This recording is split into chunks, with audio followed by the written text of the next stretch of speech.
Hi, everyone. Welcome to eLearnChat, where talk is knowledge. And we're going to have a good talk today.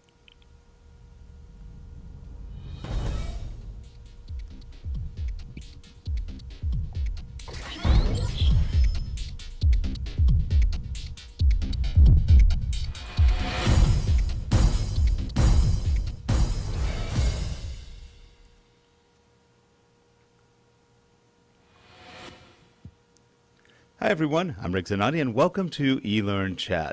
Today, we've got with us Lisa Goldstein, who came in last moment. Dawn was supposed to be here, but we don't know what happened. We could not get Skype to work for her. Lisa jumped in very last moment, literally. Literally jumped in, got pulled out of a hallway into a hotel room. No. Thanks for being here, Lisa. Oh, Jake. And we've also got Dr. Michael Allen. Hey, Michael, how are you today? I'm well, thank you. Good morning. I'm so glad to see you again. And there's a lot of stuff been going on in your life, hasn't there? Well, I'll say it's been busy. It's been a busy year already. It has. So you just finished work on the Serious eLearning Manifesto, which is we're going to be showing that website up pretty shortly. The manifesto eLearningmanifesto.org site. How's that been going? Oh, it's great. There are so many people in our field that are dedicated in every way possible to creating great learning experiences. The rewards you get, from helping someone learn and develop new skills are, perhaps addictive.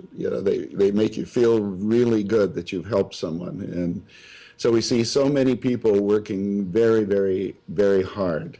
And yet, I think a number of us feel like our field is not progressing the way it could be, and so we've banded together to see if there might be a way to help.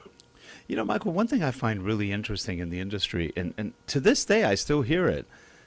E-learning is brand new. It's only been around, 40 years? Oh, yeah, and absolutely. Everybody's still, and I think it's kind of an excuse for whatever reason, but it's a pretty mature industry. There are tools that have been out there for a long time, and you and I have talked about this. The best tools are no longer there, or at least the tools from the old days, they're gone. There are new tools, and you guys have one of them, which is actually pretty amazing what it can do, and that would be Zapps, which is being done by Allen Interactions. And why do you think that is, that people still keep thinking it's a brand new industry? I think it's because there are so many people brand new to it. It's a factor that comes from success in the way. The technology at first was very, very expensive and difficult to use, and over a pretty short period of time it became inexpensive, and many tools out there enabling people with with essentially no instructional design background are now able to create e-learning and distribute it. So for many people it is brand new. Yeah, it's sort of interesting. What's the response been so far on the Serious eLearning Manifesto? Well, it's been really terrific, and responses have come from people new to the field as well as veterans. Everyone saying, we need some guiding principles today. So much of the work that is done by newcomers in the field is simply presentation of information, looking at flipping among pages as interactivity, and maybe putting some quizzes at the end, feeling like, boy, they've really created something great instructionally. But that isn't really a great paradigm at all, and people are looking for guidance. So Julie Dirksen and Will Thalheimer and Clark Quinn and I got together and thought, we should at least gather together the wisdom of the research and experience that so many people have and encapsulate it and put it out to the public in a way that might give people some guidance. And as I say, people from novices to experts have really been applauding. So we're really pleased about that. We really don't want credit for this. We just want to provide some direction for all of us. So we actually turned this into a pledge for ourselves once we put this set of guidelines together, that we who collected and stated them would use them ourselves as guidance, and we're hoping a lot of other people do as well. And there are hundreds of people who have come on and made comments that, you know, many of them just kind of give me goosebumps. This is the inspiration, this is the direction they needed, this is what I need to take to my boss to say, we need to be doing better, and here's how we can do better. People who are buying e-learning development from external vendors now have a set of criteria that they can use to make sure they're getting a quality product and so on. So it's really been encouraging. What's challenging to us is that people are asking us to go much further. And, you know, we're just volunteers, all really busy in our own careers and the work that we're doing. And this took months and months of work to put together just to get it to this point. But people are saying, boy, you've got 22 principles there. How about giving us some examples of each one of those? And how about giving us kind of cookbook directions about how do you create each one of those?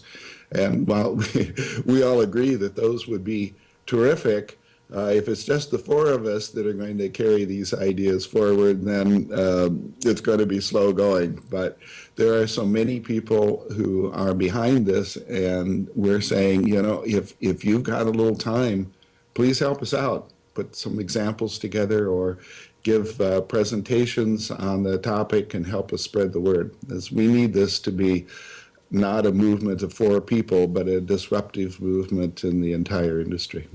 Yeah, and that's great. And you know, I was involved a couple of weeks with you guys, just helping with the hosting of the thing, and I can honestly say you guys were pretty selfless in this whole thing. I mean, for all the people who think, oh, this is a marketing gimmick or this is, no, you know what? I didn't get one bit of that from any of you guys.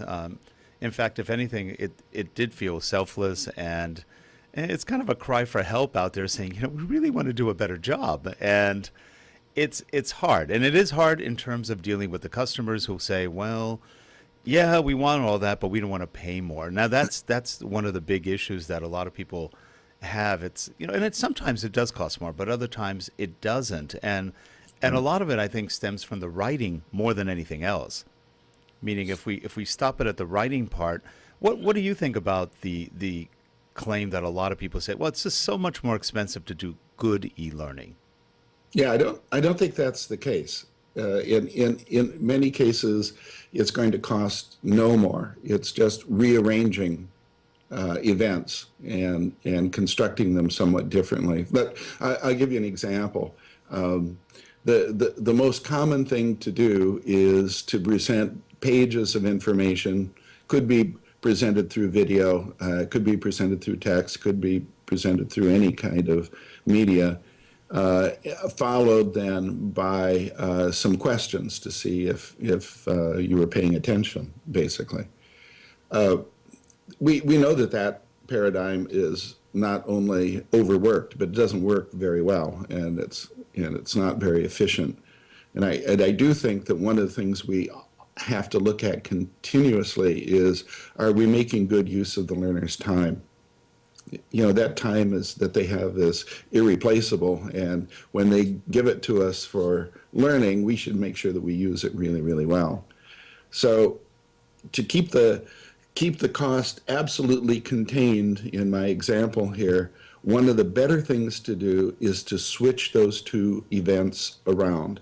Instead of presenting all this information and then a quiz, it's much better to present the quiz first, or an exercise first.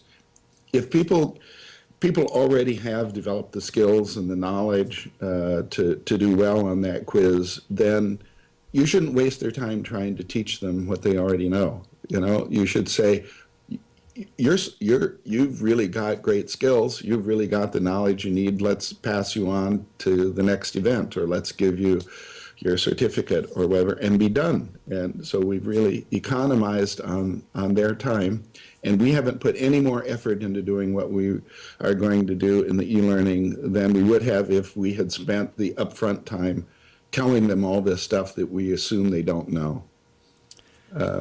Then if for those people who do struggle, we can say, I can help you with that. And now we can present that information we were going to present to everybody, but present it on an individualized basis for those people who need it.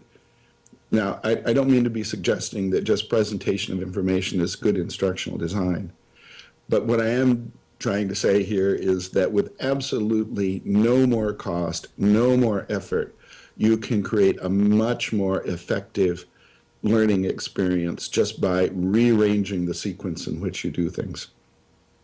Yeah, that's actually not a bad idea at all. In fact, and it's interesting. I know we've had clients where we've written kind of not, I wouldn't even say a pre-assessment. We've written things that challenge them to think a little bit. Maybe we're presenting something, and I know you're a real strong advocate for this. Make them think a little bit. Make them get challenged right up front. In other words, ask something that hasn't been covered in the training. And then from there, take it into the direction that they're going, whether they got it right or wrong, maybe branch to something else. But a lot of companies go, well, that takes too long. You know, I think part of the problem is not only the e-learning industry, but it's also the corporate and governmental agencies, which get it done fast. Everything's fast, and then they run into, now what do we do? It's fast, but it's not efficient. Lisa? Oh, I think she's frozen. Yep, I think her Skype froze on her. You're absolutely right about that. In fact, I did some work with one of the leading American computer manufacturers, really top one, and I wanted to put the challenges in their training up front. And their first response to them was, well, people are going to call us up and complain that immediately we've asked them to demonstrate their ability to perform tasks they don't know how to do.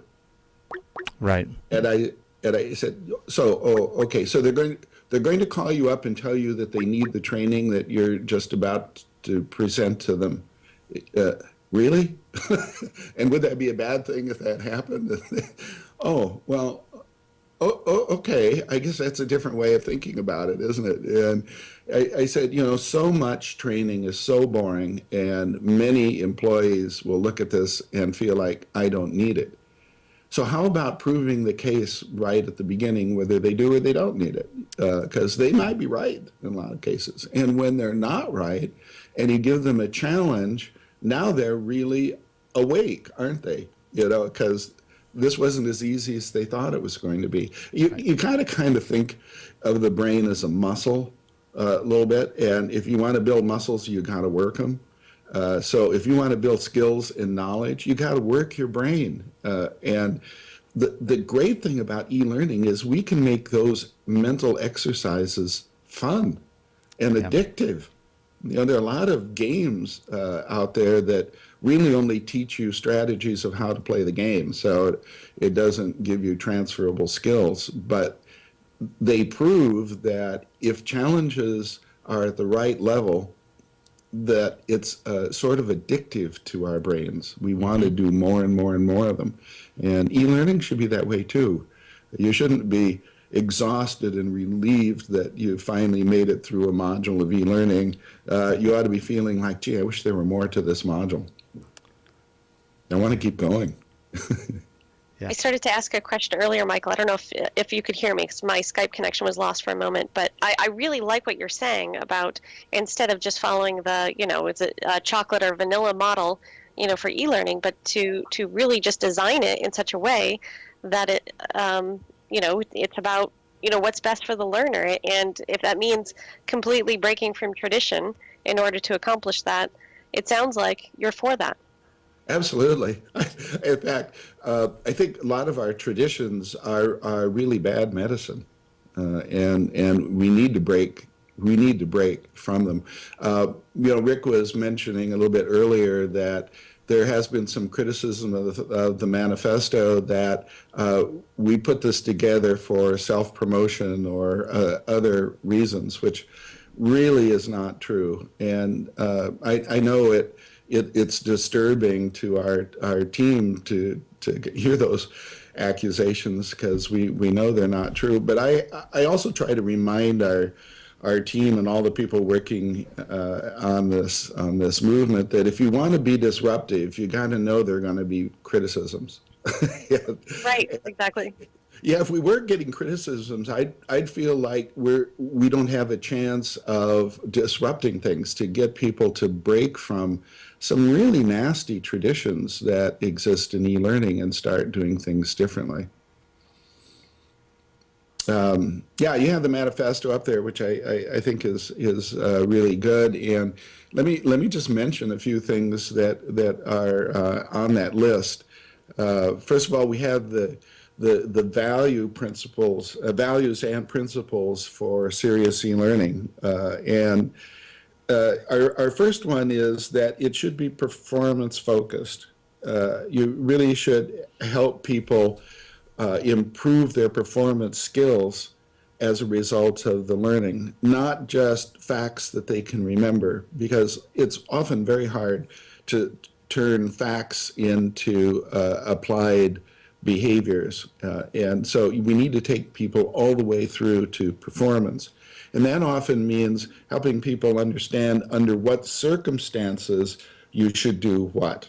And that's that whole context is often left out of e-learning. So one of the other important values there is that you should start out your training, and as I mentioned, why not start out with that test or that quiz? So that test or quiz should be put in a context, in an authentic context. So for example, if you're teaching auto repair, then the question should not be just a simple multiple choice question, but you ought to tell a little story about a customer has brought in a car and is complaining about these symptoms. And then the question should be basically, what should you do? And when you get hit with a question like that, you start really thinking hard. If you just have a few choices to look at, you can usually eliminate 2 or 3 easily, and it maybe becomes a 50-50 guess. And in so much of this material, almost anybody, whether they have any skill or not, can pass it. But if you put it in that kind of authentic context where you ask people, all right, what should you do? You immediately get them thinking. You immediately have them see why this training is important to them and how it's going to be applicable in their lives. And all of that is just so simple. It's just changing the sequence, as I mentioned before, and then instead of creating a list of fact-based questions out of context, you just put everything in a realistic, or as we call it, authentic context that the learner might imagine themselves being in. And away you go. It really isn't that hard. No, and it's amazing because so much is out of context in training. Yeah. And so the kids or whoever is taking the training just kind of go, oh, I don't know what's going on. Or how does this affect me? They're not How does sure. this affect me? I mean, that should never be a question in a learner's mind. Mm-hmm. Yeah. So it's a great point, and I'm sure there are listeners, and the chat room's lighting up. And so how do you do that? How do you capture those authentic responses outside of a multiple choice question? You know, what are the ways that you structure that? It's really pretty easy. You instead of just focusing on a fact, which is what multiple choice questions tend to test. In fact, they don't even test recall of facts. They only test recognition of facts, because there are these multiple facts in front of you, and you just pick the one that's real. you think of the situation in which your performer is going to do their tasks, and you present one of those situations. Uh-oh. It can come, and underlying is sort of fascinating. Underlying this really is probably just a multiple choice question, in the sense that you may present the shop or the garage, and you ask the person to click on the thing that they would do next, whether they would go to the logbook, whether they would extend their conversation with the customer, whether they would examine the car, or whatever they would do, can often be represented by a simple click gesture. So if you think of the performance, that very first point, and think, what are they needing to be able to do? What are they learning to do? In what situation? You'll have the answers to those questions just pop out at you. You know, Michael, I don't know if you've noticed this. They say imitation is the best flattery. You seem to have started a trend. It seems like 2014 is shaping up to be the year of the Manifesto. Have you seen the other, imitations out there? Yeah. Yeah, and I have to admit that I stole the idea myself. So there's the Agile Manifesto in the software industry that's had such a great and positive impact on software development.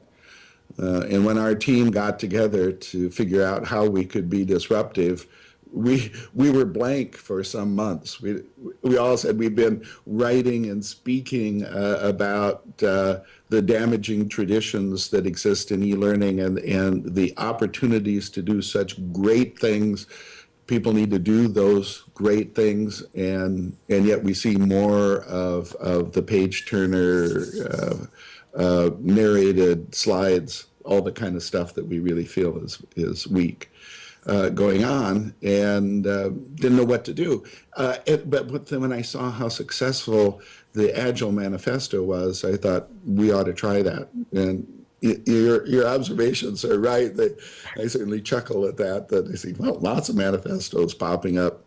Just getting the discussion going is so great. The more discussions there are, the more people who express concern that we need to get on a better path, the better off we all are. So again, it's no ownership of this. We're just trying to push a little bit. So as you, it sounds like you kind of like this call to action, and so, what is kind of that big punchline of the call to action? What do you really want to see from the industry? Well, I want to see people serious about their e-learning. That's why we titled it this way. I talk with many people about instructional design and can have some pretty exciting conversations, and I think, boy, this person I'm talking to must do great work. And very often people will ask me to look and comment on their work, which I'm very happy to do. And when I see it, so often the phrase that goes through my head is, seriously? I mean, you seriously think this is living up to the things we were just discussing? Or more importantly, you seriously think this is going to have some real impact on the learners? Because, in my mind, I'm not thinking it's going to have much impact at all. I often think about the popular notion that informal learning is going to save the day. I do think that people look at boring e-learning and pretty quickly look for alternatives. And I would too, because I don't want to waste my time with this stuff. And people do put out a lot of e-learning that's just such a time waster, and so I need an alternative. Well, that's really a sad thing to me. It's kind of giving up when e-learning, I know this, e-learning can be the most powerful learning experience, second perhaps to a great mentor. Great mentors really try to optimize the time that a learner has. They're also optimizing the use of their own time. So they think hard at every second that they're working with a learner. Are we doing the best thing for that learner? Are we building skills and insights? Well, our e-learning designs ought to be built on that same principle. Are we doing the very, very best thing for each learner at every second? And you can't seriously think that a lot of today's e-learning is doing that. Well, and not only that, but these are awesome concepts of what we do for our learners, but it seems like we don't get the same benefit often for ourselves, for instructional design or any kind of learning professional. We're not getting those same kind of benefits in the learning opportunities. And I love what we're talking about here. So a moment ago you had said, we talk about these concepts of what e-learning should be. We lay them out really clearly, and then we see the work, and we say, oh gosh, no, those don't have those principles that we've just talked about. So it's so interesting. Where do you think we're going to go in the future to sort of be able to showcase the various bits of work so that we can, I don't know, see all the, like a giant, demonstration of, lots of different people's work so we can compare work and comment more as an industry together? I think there are some really notable efforts in that direction. We see many conferences. I was just at one of the eLearning Guild conferences. They have the demonstration showcase there, where many, many people are, kind of bearing their souls. They're showing their work and asking people to take a look at it. And I think that's a terrific thing to do. You give me an opportunity to comment on instructional design. What I hope we're going to see as a result of some of this new thinking, or this old thinking revived, I think it's a better way to put it, is that we're going to go back to thinking of instructional design as a profession. And it really is. You wouldn't go to somebody who says, gee, I think I can do dental work, let me give it a try in your mouth, right? You expect those people to have a lot of experience, to be guided by the best practices in their industry. I think instructional designers really need to stand up for themselves and say, I'm a professional. And if you don't feel that you're prepared to be a professional, there's lots of opportunities for you to get the training that you need, and you should go after them so that you can feel confident that you are a professional. And Michael, just so you know, I know at least 3 dentists who are making believe that they're dentists. That's another story. That's a whole other story. One of the things that a lot of instructional designers, I think, lack, not by any real reason, the school system doesn't really teach them to become writers. I see a lot of instructional technology degrees. I see some instructional design. Technology is more of what you see, but they don't focus a lot on writing. I've been saying for years that if you don't do story writing or screenwriting, it's harder to become a good instructional designer, just only because the way they deal with scenarios is a little bit staccato sometimes. But I think that is a factor of the educational system not embracing other ways of teaching, but just strictly going with, okay, here's the old classroom version, now let's adapt it. What do you think about that? Well, I agree with your premise that storytelling is really the heart of instructional communication. And that's what teaching is really based on, communication, of course.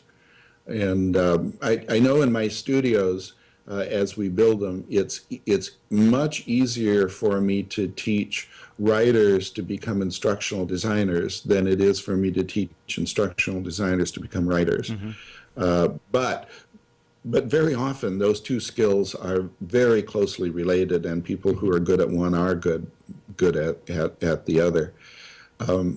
There's storytelling needs to be accomplished in media, not just text. And so when in e-learning, so when we are designing, we need to think about how is the most effective way to tell the story, because stories trigger emotions, and emotional learning is an extremely important component of any learning.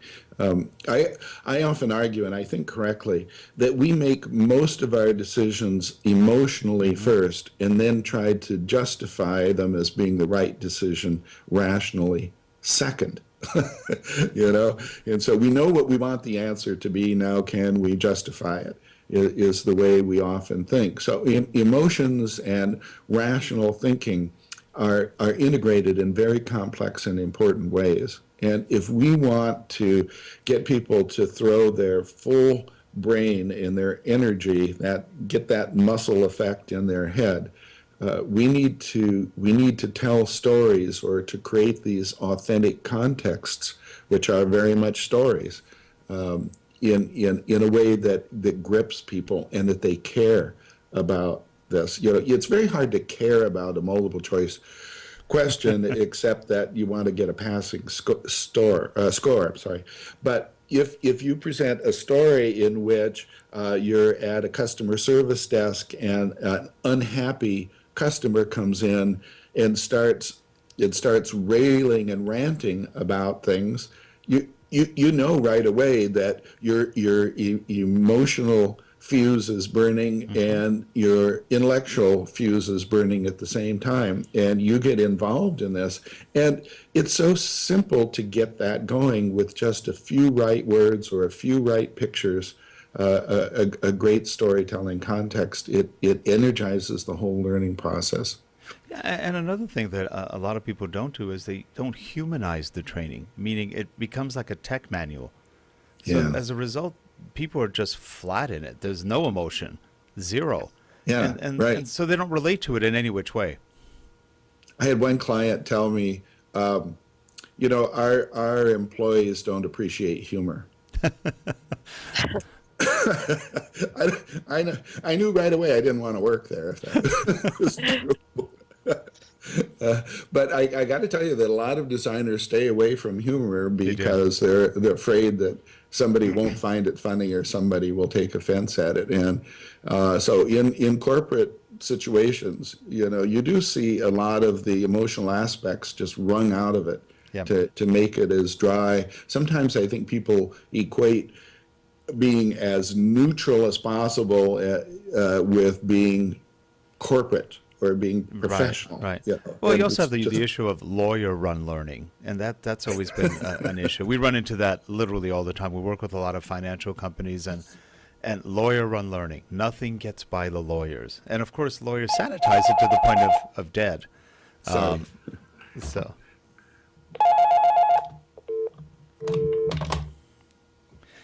Any comments from the chat room, Lisa? You know, I think the comments are really just a buzz. I think everyone's really excited about the things that you're saying. They're challenging each other, but no real questions necessarily from the group for Michael. So they seem to really like what you're saying, Michael. Well, that's good to hear. Well, I do want to stress that the manifesto isn't something that I or my peers are trying to mandate for other people, in a sense that we know how to do it and you don't. We wrangled over these principles a lot as we decided which ones to select and to share, because we were making a commitment for ourselves that we thought this was the best guidance to follow, and it's what we're going to use to direct our work, and we thought we should share them with other people, hoping they felt they'd be useful as well. The big win, I think, for all of us will come from continuing discussion of these principles and adding to them, changing them, modifying them, whatever. But I feel like so much of our work today lacks any guidance of principles, and we have so much research, so much experience to tell us what to do and what not to do, that is apparently just completely outside the discussion and the focus of a lot of work that's going on. So we're just trying to nudge this stuff into view with hopes that it's helpful. And I figure in about maybe 20, 30 years, we should actually be at a mature industry since we're brand new again. So that should be interesting. That's kind of nice, brand new again. Brand new again. That's the way to think of it, maybe. Well, Michael, this has been a pleasure, as always, having you on, and we look forward to having you on again. I know your son Chris is going to be on in I think a couple of weeks, talking about Zapps and all the new things you guys are adding to it. So that should always be fun. People always enjoy those shows, and Zapps is cool. There's definitely some really interesting things in that, very different from other things that are out there. So well, thanks for mentioning that. Just as the Manifesto is a helpful guide for me when I created Authorware, I originally created it as a tool that I needed. It was too hard to use the other tools. I've been working mostly in the Plato environment with the tutor programming language, and it was just too difficult to translate instructional designs into courseware efficiently and quickly. So I needed another tool, and that ended up to be Authorware. And oh, wow, look how many other people needed a tool too. So that was really a fantastic and pretty much unexpected success. I expected as we launched it publicly that it would do pretty well, but it captured well over 80% of the market in just a short amount of time. Yeah. But with unfortunately Adobe's decision not to go forward with it, which I really don't understand. No, nobody does. And my studio's developing so much courseware year after year after year. We needed a better tool. We have done almost all our work in Flash, and that gives us total flexibility, and we have really great Flash programmers, but it's more expensive than we want it to be, and it's not easy for our clients to make changes all on their own, and we don't want them to have to go through us to change graphics or to change wording or anything. They should just be able to tap on text while the program is running and change it. So we came up with Zebra as a tool that we thought would really, really help us, and we've exposed it a bit to the public, just like we did with Authorware, and we're really, really pleased to see there are a lot of other people that feel like we need a new level of tool that's focused on interactivity, real interactivity, and not just page turning. Yeah. Several weeks ago we had Jennifer Zapps on, and she is convinced that you named it after her, and she thanks you for that. and she also, we were reminiscing about how much we both miss Authorware quite a bit, and the things we could do with Authorware that just we can't do with any tool at this point. That was build our courses using the tool to build itself. Yeah. Which was really cool. Right. Yeah, so we miss those days. Right. But, well, take a look at Zebra because it's got those same capabilities now and only better. That's great. Yeah, we are. Well, anyway, again, thanks for being here. And Lisa, thanks so much for jumping in last moment. Dawn, I don't know what happened, but we'll get you on maybe next week. And for all you guys in the chat room, thanks for being there. And if you're watching the show, please subscribe and give us feedback. We'd love to hear from you. And, by the way, there was one thing Lisa sent me right before the show, which we didn't have time to put on, and that was 5 myths of e-learning that was developed. I don't know if it was written by you, Michael, or Allen Interaction, somebody there. But we have that. We're going to see if we can attach that to the show. It's a great document that has some really good information on some of the typical myths of e-learning. Well worth taking a look at. So if we can attach it, we will. If not, send us an email or send Michael an email and they can get it to you. For sure. So again, thanks everyone, and we will see you guys next week on eLearnChat. Have a good one. Take care. Bye-bye. You too. Nice talking to you, Michael. Thank you. Bye-bye.